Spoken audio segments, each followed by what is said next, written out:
Bloomberg Audio Studios. Podcasts, radio, news. Joe, do you like Persian food? Yeah. Oh, yeah, definitely. Yeah. I'm very proud of this, if I say so myself, a mean gourmet sapsi. I actually don't know if I'm pronouncing it wrong, but supposedly it's the Iranian national dish. And it's a sort of like beef stew with spinach and a bunch of different herbs in it. So it's really green, and then with kidney beans. It's delicious. And the thing I like about it is you can make it and then store it, freeze it, and it actually gets better over the next week or so. This is my idea for a restaurant, which is just like make food and then put it in the fridge for overnight and then serve it cold. Because I think like every dish, I would be there. Every dish is better like after a night in the fridge. Somehow like all the flavors come out. It's like, why don't we just make this to the default eating? I did a dead list. I am both the most popular trader and most successful trader at Citadel. Feta's going viral.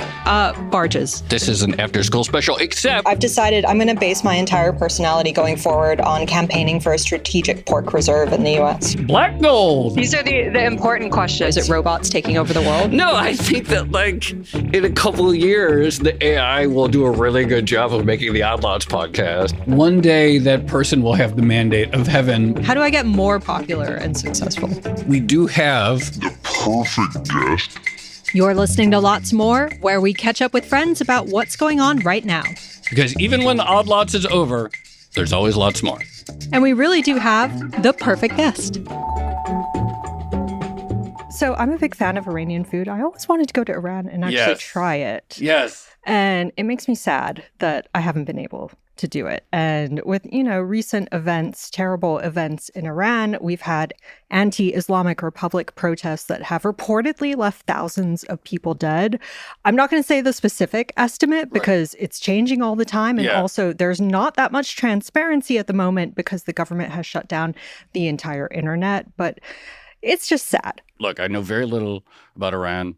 I also feel like in my professional career, there are multiple rounds of this, big protests, et cetera. Is this the moment? Regime change. And to your point, which you say, like, there is very little that I trust when I see it reported. Yeah. I am extremely skeptical. Oh, tonight was the biggest set of protests we've had in years. There's never been a protest. Look at which city this is. I'm sure there are well-informed people talking about this. I don't have the heuristics to know. Generally, I don't know who is well-informed, what is actually signal versus what is noise. But obviously, yet another sort of extraordinary development unfolding here in 2026. Maciej, what have you been hearing? So I agree that it's difficult really to tell what are the actual facts. For sure, there's been a lot of deaths. And it's horrible and it's tragic and it's definitely in thousands of deaths. But at the same time, there's complete blackout. What works right now is the actually outgoing landline calls, but with limited time. So, for example, one of my analysts who is actually in London at the moment, he's able to speak to his parents when they call him, and then the call gets interrupted quite quickly, but at least he can hear from them. We weren't actually sure for quite some time whether the stock market was working or not because of the blackout, because it was not possible to read any news from the official news agencies in Iran. So everything was down, including, from what I've read, including even like the internal domestic, like an internet network in Iran that is very controlled. This was also down. Even ATMs stopped working for a moment. I think just like a 1 day, brief moment. Cash transfers were working, bank transfers. Apparently, the local, Uber equivalent called Snap was working all the time. However, GPS was not working properly, so it was difficult to locate the driver and so on. So exactly what you said, it's difficult to understand exactly what is going on. So this is, of course, Maciej Wojtal. He is the CEO of Amtelon Capital, which is a fund that specializes in Iranian equities. And there aren't that many of those around. I don't even know if there's a second one. Yeah, so we enjoy talking to him, and he has really good insights into what is actually happening on the ground in Iran. The first question I should ask directly is your team okay? Are they safe and well, the people that you actually have in the country? Thank you for asking about that, Tracy. We have a local team in Tehran, part of which is actually in London at the moment. Now, analysts who were in Tehran, they left Tehran a few days ago when the protests were getting more intense to smaller cities, to their hometowns. So the last time we've heard from them was a couple of days ago. At that time, they were in a safe place. So I believe they're all fine. I mean, just your intuition. Let's actually set aside the question of like, is this a moment where the regime would get toppled or something like that? Does this feel either quantitatively or qualitatively different from various episodes over the last 2 decades in which suddenly the internet is looking at fairly blurry videos of Iranian protesters and asking, like, does this feel different somehow? Yes, it definitely does. Okay. So first of all, obviously looking at the history, it teaches you not to get excited or to, I don't know, hopeful for any meaningful changes. However, it does feel different, and maybe two things could be interesting here. First of all, as you said, Joe, at the beginning, it's not the first protest. It's another protest over the years, and if you look at comparable situations, for example, Poland is always close to my heart. I'm Polish originally, and Poland, when we were trying to get rid of the Soviet Union, it took 9 years. And every year there was a massive protest. This protest, died. And then, with very brutal reaction from the government. Then the next year there was another protest. In the meantime, there was martial law with, military on the streets and so on. But finally, many things came together and there was a tipping point at which everything collapsed. Although it didn't collapse, actually, it was a negotiated transition to a different regime. So the establishment got an off ramp to move on, and it was a peaceful negotiated transition. Similar in South Africa, based on what I know. I mean, it was happening in the 80s, and then in the 90s there were actual changes. In Iran, the situation is different because, for many reasons, demographics have changed. So now you have, I believe, around 93 million people, out of which 50 million is between 15 and 49 years old, but like the active part of the population. And there are many more young people who are educated, who have access to internet, have their own aspirations, and they don't believe they can achieve those aspirations in the current environment. And they also look at their parents and they think that they just wasted the whole generation, waiting and doing nothing. So this makes them more angry and also like more decisive and confrontational. That's why I think it's, the protests were so intense and so widespread. Another thing that's changed is, like you remember a few years ago, 2022, there were, in 23, there were protests around social freedoms after an Iranian girl, Mahsa Amini, died. And this was driven basically by social freedoms and mainly involved young people. Right now, it's driven by economic difficulties. And this touches every single household in Iran. Yeah, I wanted to ask you about precisely this because I don't want to say the cause of the recent unrest, but certainly one of the sparks seems to have been a further collapse in the currency, even higher inflation. And wasn't there something about a bank as well? A bank that was going bust, supposedly with ties to the regime. How much did financial stress play into the current round of civil unrest? Well, 100%. This was the main cause. Look, the protest started on the Grand Bazaar in Tehran. So these bazaars, people who operate bazaars, many of them run like multi-million-dollar revenue companies there, actually. It's like this massive shopping mall with tens of thousands of, smaller or bigger traders there. And they need stability to just, do business, right? So protesting, revolution, this is the last thing they would think about. But they are in a situation, where many of them are importers. To import, you need to be able to obtain a hard currency to just pay your supplier from Vietnam, China, whoever. It's impossible to access hard currency, or there's not enough of it. And that's obviously because of sanctions. Because of sanctions, exports of Iran just went down. Iran is exporting oil only to China. So China is dictating all the terms, including big discounts in the price that they're paying, but also the terms of the payment. The China is paying a big part of their payments are in yuan, and they arrive in bank accounts in some Chinese banks. So Iran, the only thing Iran can do with it is to buy some Chinese goods, and what Iran needs is to pay for essential goods like some food products or some medical products that they need to import at any cost. And once they allocate all their hard currency reserves to those essential products, there is not much left for other businesses. So this is one thing that is difficult to run a business when you cannot obtain currency. You have inflation running wild, but on the other hand, your consumers are losing their purchasing power at an extraordinary pace. So no one is buying, basically, right? You have to spend on, eggs, milk, and bread, probably, more than 10% of your average monthly salary. So it looks really difficult on the economic side. Can I ask very quickly, do you have a sense of what the current exchange rate actually is? Because, this is one of the few currencies in the world that we cannot look up on a Bloomberg terminal.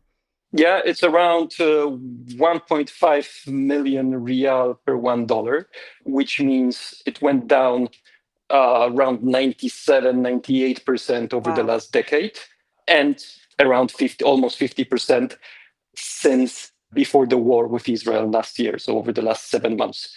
So it's really falling fast. Oh, and one more thing. You asked about the bank. Yes, actually, there was a bank collapsing in Iran just a few months ago. I mean, they formally recognized that it should be nationalized. And it's extraordinary because the size of the collapse, it was so big that it actually affected the budget of the country budget for this year. So they had to reduce subsidies and just change, the expenditures of the budget to make room for the amount that they had to, I think it was like $5 billion that they had to put into this bank so that it doesn't, collapse. It was basically, and it's another example that, makes people angry, obviously, because it was a huge example of corruption. So, there was a local well-connected entrepreneur who was running a few construction companies. And it wasn't the case that, he called a few banks and asked for some preferential loans. No, he set up a bank, offered the highest interest rates on the market. So many people just put their deposits into this bank. And then he was using those deposits to make loans to his own companies. I think it was like a majority of the loans were to his own companies. He built the biggest shopping mall in the region, which was, a crazy idea from the beginning, and many things like this, right? So another example of cronyism and corruption. This is the shopping mall that's like as big as the Pentagon or something? Yeah, twice as big. Oh, wow. I read that Wall Street Journal article. Twice as big as the Pentagon, this luxury shopping mall in Iran, suffering from massive hyperinflation and all sorts. But I have to say, starting your own bank to then just fund your construction company, A, kind of a brilliant idea. B, this is why bank supervision and various things is important. Actually exist.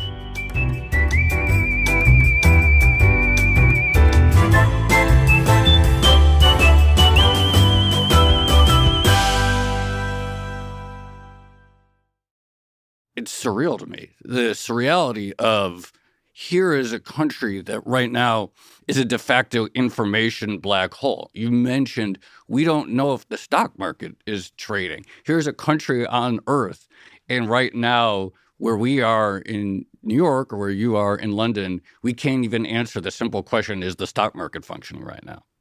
Yeah, exactly. So all the stories that I hear is that the way people were able to communicate is because someone had access to a Starlink operating in Iran, or someone's friend was working at a hospital, and hospital had some access to either the wide internet or some at least local networks. So that's why also it's not possible for the country to keep the blackout at this scale and intensity for too long, because the whole economy stops, right? Actually, the administration of the countries is not possible, right, without internet. So it was sharp, intense, but it has to be short term, because otherwise, the country will just stop. What happens to your portfolio in this particular scenario, your investments? So the stock market seems to have been stable over the last week. I don't see the exact numbers yet in terms of, for example, liquidity, and I suspect that there was not much going on, because I'm not sure if even local investors were able to put orders online, right? Maybe it was old school, calling your broker or going to your broker. So it was stable. So nothing actually it went up by 4%, and the currency was stable too. The currency is easier to manipulate by the central bank using some reserves, especially when there is low liquidity. So I think what will be more interesting is the next few weeks. So, for example, what happened last year after the war? When there was a war between Iran and Israel in June, the stock market was shut down for around 2 weeks. After it reopened, the prices didn't change much. But then local investors, mainly retail investors, this retail-driven market, started selling because they didn't have access to their funds. So they started selling at any price just to get money out. And there was a massive selling pressure that lasted from July until September. And when the buyers saw a selling pressure like this, so every day you can see the queue of unfilled orders building up that will go to the next day and the next day and the next day, so people just stopped buying as well, obviously. So the market went down, irrespective of which stocks, what quality, what valuation, whatever. Just a massive sell-off, which lasted 2-3 months, and then it rebounded. So it went down, in dollar terms, from, let's say, index of 360 to 230. Yes, if I'm looking at this correctly. So let's say 36% in dollar terms in just 2.5 months. The selling pressure then was exhausted. All the sales were absorbed. Valuations went down to one of the, I think, very close levels to the all-time lows in the history of the Iranian stock market, which is around 20 years old. So it's always cheap, right? But this time it went below 3 times net earnings. A median for the market, right? So you could probably find stocks, at 2 times earnings. Then it rebounded, but it's still around, 3.5 times earnings. So valuations are very much still driven by war. So everything is priced for war, right? So that's the sentiment hasn't really recovered after the last war, and now we had protests. So everything in Iran is priced for war, basically. In the news, obviously, we hear, or I think we get a better grasp. And again, I plead a lot of ignorance. This is not something I have a lot of familiarity with. But what the protesters want. And you hear about young people and wanting more freedoms.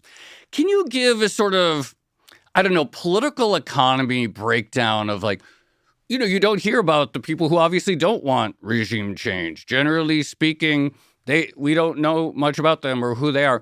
Who are the sort of different factions socioeconomically and how they allocate to either side? Sort of, a class understanding of the tensions. So there's a big group of young people, and young people want freedom and opportunities and fair rules in the economy, basically. There are older people, adults in larger cities, which are more liberal. Definitely Tehran. Tehran is a big city. It's 12 million people altogether. And life in Tehran looks different to most other cities in Iran, with women no longer wearing hijabs. It's much more open. It's much more liberal. But also there is a big group of people who are very, very religious, and they support the government that is also there is a religious government. So the concept of Islamic Republic is very close to their heart, and they support it, and it's part of their religion and part of their traditions. So in terms of how they observe religious holidays, going to mosque, dressing in a certain way, and so on. And now, how does this split? I would say that probably between 10 and 30% is the religious part. 10 very religious and just listening to the prayer and whatever political advice comes from the mosque and so on. 30%, or let's say a third of the society, just being religious and supporting the Islamic Republic as a religious state. Just a small note that it's an Islamic Republic, but very tolerant of other religions. I mean, all the churches work normally there, from Jewish to Christian to Zoroastrian. Everyone is doing his own thing in terms of religion in Iran, and it's okay. So, and the rest are people who want a modern, open state, with including the young people who want it fast, basically, and want to be able to follow their dreams and aspirations. So that would be the breakdown.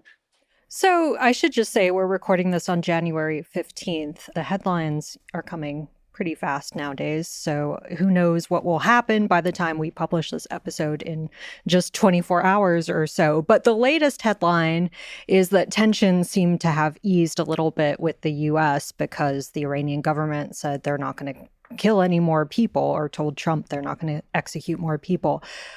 How should we interpret that? Is this all over, or do you expect some unrest to continue?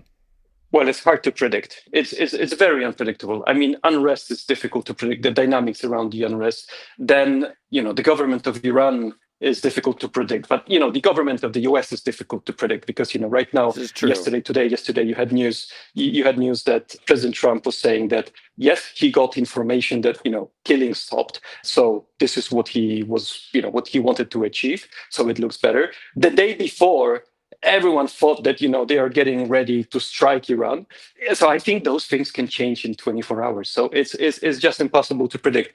The only thing I would say is that because it does feel different this time, the scale of the protests and the reasons of the protests, and also the government just can't spend, their way out of the problem. It's the financial situation is really tough, but some changes are likely. I'm not saying that in the next few days or weeks, maybe it will take months, but I think it's just moving this direction. So there are some changes that are likely, and many scenarios are possible. I mean, look at Venezuela. There was no regime change there, right? I mean, there was again, negotiated solution with, Maduro taken out and the rest of the government and establishment just staying in place, but they have to cooperate, right? So there's probably more than one scenario possible for the future. What a world we live in where civil unrest is becoming a major investment theme. Thank you, Maciej, for coming on Lots More. Really appreciate another update from you. Thank you for having me. Lots More is produced by Carmen Rodriguez and Dashiell Bennett with help from Moses Andam and Cale Brooks. Our sound engineer is Blake Maples. Please rate, review, and subscribe to Odd Lots and Lots More on your favorite podcast platforms. And remember that Bloomberg subscribers can listen to all our podcasts ad-free by connecting through Apple Podcasts. Thanks for listening.